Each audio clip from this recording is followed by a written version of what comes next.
இங்கு மாண்புமிகு முதலமைச்சர் அவர்கள் ஆட்சியாளராக இருந்து உங்கள் அத்தனை சட்டமன்ற உறுப்பினர்களுக்கும் எங்களுக்கு கேட்காமலேயே கார் கொடுப்பேன் என்று சொன்னார். ஆனால் கொடுத்தார். கொள்ளேன் என்றால் அதனிடம் உயர்நன்று என்பதை இந்த நாட்டு மக்களினுடைய விவசாய பெருங்குடி மக்கள் எங்களுடைய விவசாய கடனை முழுமையாக தள்ளுபடி செய்யவில்லை. இந்த நாட்டிலே கொடுக்கப்பட்டிருக்கக்கூடிய திட்டங்கள் மீனவ சகோதரர்களுக்கு 20,000 ரூபாய் நிவாரணத் தொகை கொடுக்க வேண்டும் என்று சொன்னார்கள். எல்லாரும் வாயிலே தான் வடை சுடுவார்கள். ஆனால் நான் வந்தால் அடுத்த நிமிடம் இந்த மீனவ சமுதாய மக்களினுடைய பிரதிநிதியாக முதல் கையெழுத்தாக அது இருக்கும் என்பது காணல. இந்த இடத்துல காரை வாங்கி என்ன செய்ய போறோம்? நாட்டு மக்களினுடைய வாழ்வாதாரத்தை மாண்புமிகு முதலமைச்சர் அவர்கள் உயர்த்த வேண்டும் என்பதற்காக மாண்புமிகு சட்டத்துறை அமைச்சர் இங்க இருக்க. நான் எதையுமே குறை சொல்லல. மாண்புமிகு பேரவைத் தலைவர் அவர்களே, மாண்புமிகு பேரவைத் தலைவர் அவர்களே, கார் எப்படி இந்த அவையில் முதலமைச்சர் அவர்கள் கார் குறித்து எப்படி அனௌன்ஸ் பண்ணாங்கன்னு எல்லாருக்கும் தெரியும்.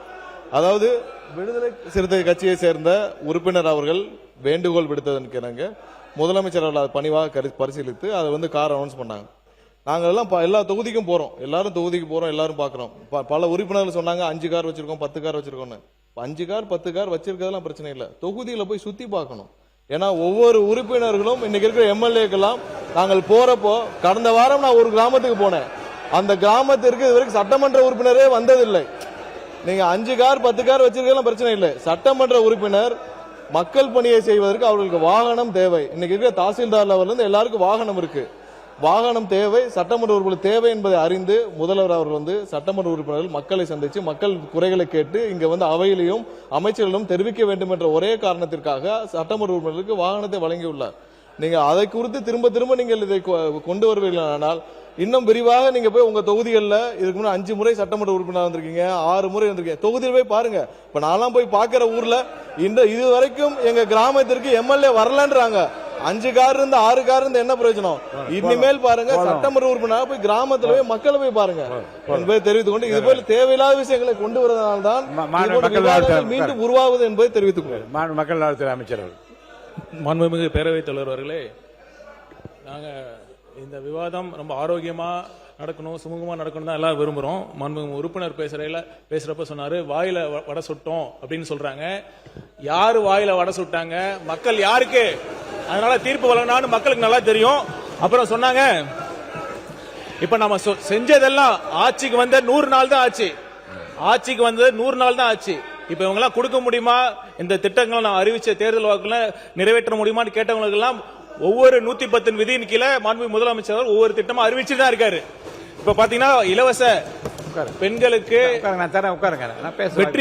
வெற்றி பயணம் திட்டமாக இருக்கட்டும், கேஸ் சிலிண்டர் திட்டமாக இருக்கட்டும், அனைத்தையும் செய்து கொண்டுதான் இருக்கிறார்.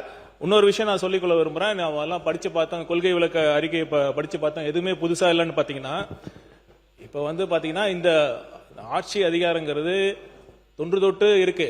நம்ம பாத்தீங்கன்னா நீதி கட்சி காலத்துல கொண்டு வந்த திட்டங்களும் சரி, காமராஜர் அவர்கள் கொண்டு வந்த திட்டங்களும் தான் நம்ம செஞ்சுக்கிட்டு வரோம். இப்ப பாத்தீங்கன்னா அப்ப என்ன மாற்றம் கேட்டாங்க?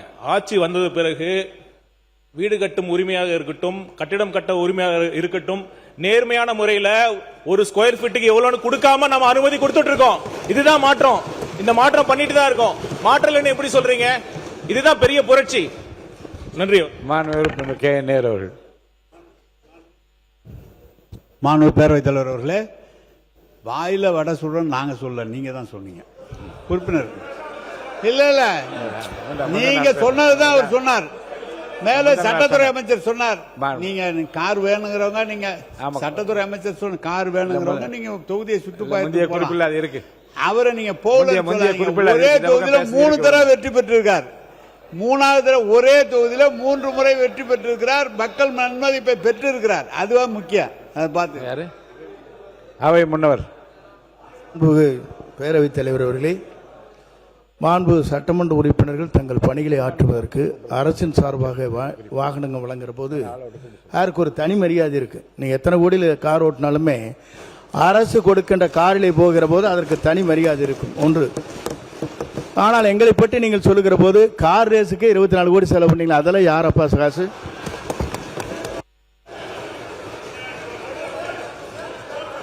மான் உறுப்பினர் மார்க்கண்டேயன் பேசுறாரு. மான் உறுப்பினர் உட்காரு. மாண்புமிகு கே என் நேரு அவர்கள். அமைச்சர் என்ன சொன்னீங்க? 24 அவை முன்னவர் உட்காருங்க. அவை முன்னவர். கார் ரேஸுக்கு 24 கோடி செலவு பண்ணி அது எந்த பணம்னு கேட்டேன். மாண்புமிகு கே என் நேரு அவர்கள். ஸ்போர்ட்ஸ் மினிஸ்டர் அமைச்சர், அவர் ஸ்போர்ட்ஸ் மினிஸ்டர் செஸ் நடத்தினாரு, ஹாக்கி நடத்தினாரு. அது மாதிரிதான் வெளிநாட்டில் இருக்கிறது மாதிரி இங்க இருக்கிற கார் நடத்தினாரு. நீங்க 20 இல்ல நான் சொல்றேன் கேளுங்க. நீங்க கார் நடத்தின உட்காருங்க. உட்காருப்பா தம்பி, உட்காருங்க. அவையை முன்னவர். கண்ட்ரோல் பண்ணுங்க. கண்ட்ரோல் பண்ணுங்க. உட்காருங்க.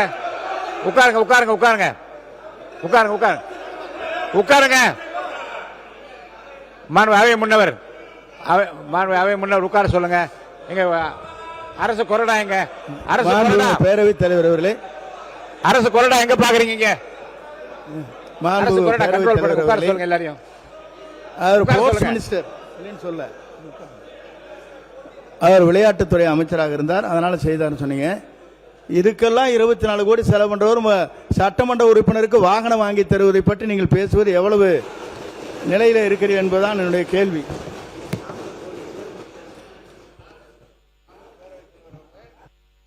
மைக் கொடுங்க. பேரவைத் தலைவர் அவர்களே, அவர் ஸ்போர்ட்ஸ் மினிஸ்டர், அவர் நடத்துறாரு சொன்னாங்க. நீங்க கூட தான் ஸ்போர்ட்ஸ் மினிஸ்டர் இருந்தீங்க. 10 கோடி ரூபாய்க்கு வாங்கி ஒண்ணுமே செய்யாம நிறுத்திட்டீங்க. நீங்க மெடலை யாருக்கும் கொடுக்கல, நீங்க செய்யவே இல்லை. நீங்க அதுக்காக உங்களை மாதிரியா நாங்க இருக்கணுமா? எப்படி?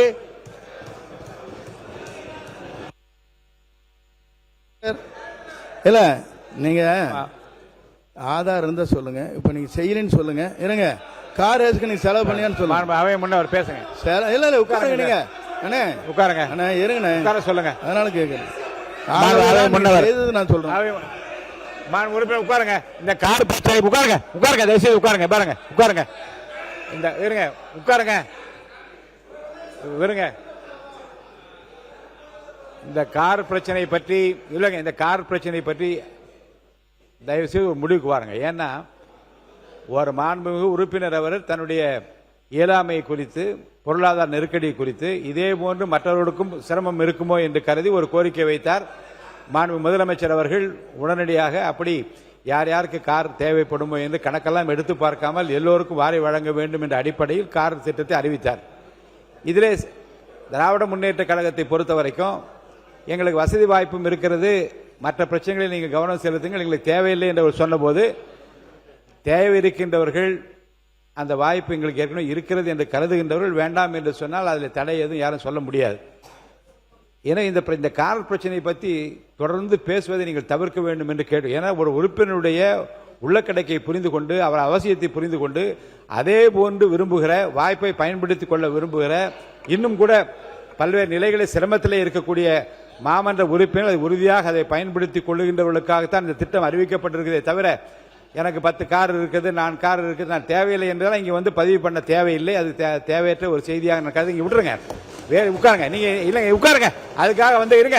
அரசாங்கம் அதுக்காக கார் கொடுத்ததற்காக நீங்க வந்து அந்த மானியத்தை கொடுக்கவில்லையே, இந்த திட்டத்தை அறிவித்து சொல்ல வேண்டிய அவசியம் இல்லை. ஏனென்றால் இதுவும் தேவை, அதுவும் தேவைதான். இருங்க, அந்தந்த காலகட்டம் இல்ல தேவை இல்லை, எது தேவையோ உரிய நேரத்தில் அது அளிக்கப்படுகிறது.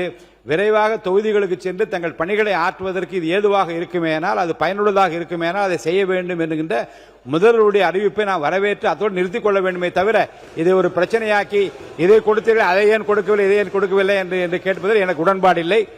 உறுப்பினர் மார்கண்டி, நீங்க தொடர்ந்து பேசலாம். எதிர்க்கட்சி தலைவர் சொல்லுங்க. மாண்புமிகு பேரவைத் தலைவர்களே, எங்களுடைய உறுப்பினர் பேசும்போது இங்க முதலமைச்சர் 110 அறிவிப்பை கொடுத்திருக்கிறாரு. எங்களுடைய தலைவர் எடுத்த முடிவு, யார் யாருக்கு கார் இல்லையோ அவங்களுக்குலாம் நீங்க வாங்கி கொடுங்க, விவசாய கடன்லாம் இன்னும் தள்ளுபடி பண்ணல, அதெல்லாம் நீங்க தேர்தல் கொடுத்த அறிவிப்பு, வாக்குறுதி. ஆட்சி பொறுப்பு ஏற்கும்போது என்ன சொன்னீங்கன்னா, சென்ற அரசு கஜானாவை தொடச்சு வச்சுட்டு போயிட்டாங்கன்னு இப்பெல்லாம் குறை சொல்லிட்டு இருக்கீங்க. எனவே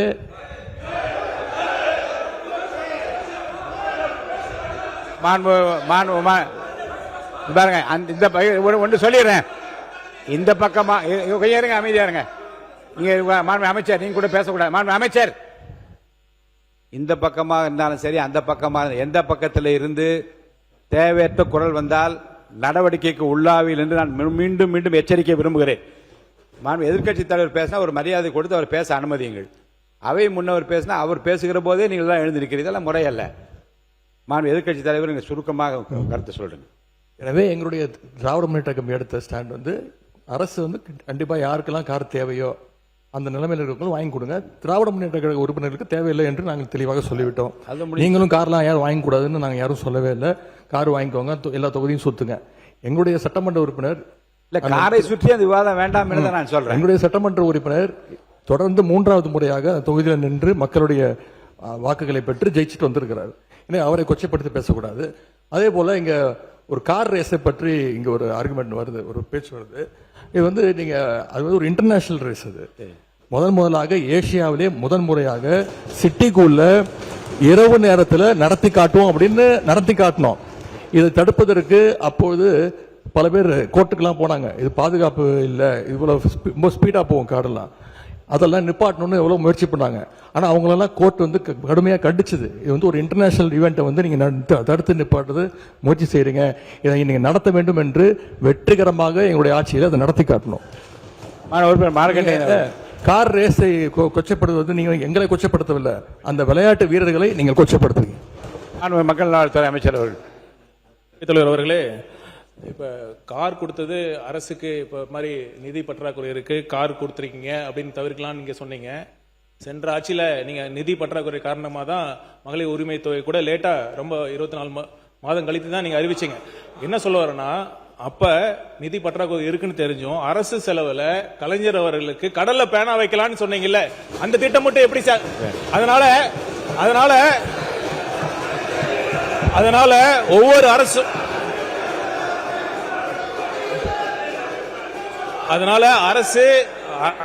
நிதி நிலைமையை கருத்தில் கொண்டு ஒரு சட்டமன்ற உறுப்பினர்களுக்கு ஒரு வாகனம் என்பது மிகவும் அவசியம். ஏன்னா தொகுதி முழுதும் போனாதான் இப்ப நீங்க பேசுறீங்க, தொகுதி பிரச்சனை பத்தி பேசுறீங்க. அது காரணம் என்ன? தொகுதி மக்கள்கிட்ட என்ன பிரச்சனை இருக்கு, ஒவ்வொரு ஏரியால என்ன குறை இருக்குன்னு தெரிஞ்சுக்கணும். இப்ப என்ன நிலைமைனா, இன்னொருத்தரை சார்ந்து இருக்க வேண்டிய நிலைமை இருக்கு. இன்னொருத்தரோட கார் கொடுக்க வேண்டியது இருக்கு, அவங்களுடைய பெட்ரோல் நம்ம யூஸ் பண்ண வேண்டியது இருக்கு, அவங்களுடைய வாகன டிரைவர் யூஸ் பண்ண வேண்டியது இருக்கு. அதனால இந்த திட்டம் மிகவும் அவசியமான திட்டம். மக்களுடைய கோரிக்கைகளை இங்க சட்டமன்றத்தில் பிரதிபலிக்கணும்னா அது தேவை. அதை உணர்ந்துதான் சொல்லியிருக்காரு ஒழிய கண்டிப்பாக இது ஆடம்பரம் கிடையாது என்பதை தெரிவித்துக் கொள்கிறேன். இல்ல, இதை பற்றி முடிவு நான் ஏற்கனவே சொல்லிட்டேன். கார் பிரச்சனையை பற்றி பேச வேண்டாம் என்று சொல்லிட்டேன். அவை முன்னவர் என்ன சார்? மாண்புமிகு பேரவைத் தலைவர் அவர்களே, இருங்க. அவை முன்னவர் மாண்புமிகு எதிர்க்கட்சி தலைவர் அவர் சொல்லுகிற போது ஒரு கருத்தை சொன்னார்கள். நான் நிதியை பற்றி சொன்னேனே தவிர வீரர்கள் வந்து கொச்சைப்படுத்துவதை போல் என்று வார்த்தைகள் நீங்கள் சொல்லியிருப்பது அவை குறிப்பிலிருந்து நீங்கள் தயவு கூர்ந்து இல்லை, எந்த வீரர்களை பற்றி நாங்கள் கொச்சைப்படுத்தவில்லை. இவ்வளவு நிதி செலவு செய்யப்பட்டிருக்கிறது என்று சொன்னோமே. இருங்க சொல்லி இருக்கிறோம். நீங்க ஆரம்பிச்சுக்கிட்டு தான் நாங்கள் சொல்ல வேண்டியிருக்குப்பா. மார்க்கண்டேயன் சொல்லின்னு சொன்னா இன்னைக்கு இந்த பிரச்சனையே வந்திருக்கு. அவர் ஆரம்பிச்சு விட்டாரு, இன்னைக்கு வரைக்கும் அமைதியா போச்சு. அவர் எப்ப ஆரம்பிச்சாலும் இதே பிரச்சனை தான். இங்க பாருங்க, வரங்க இல்லைங்க, வரேன் எதுங்க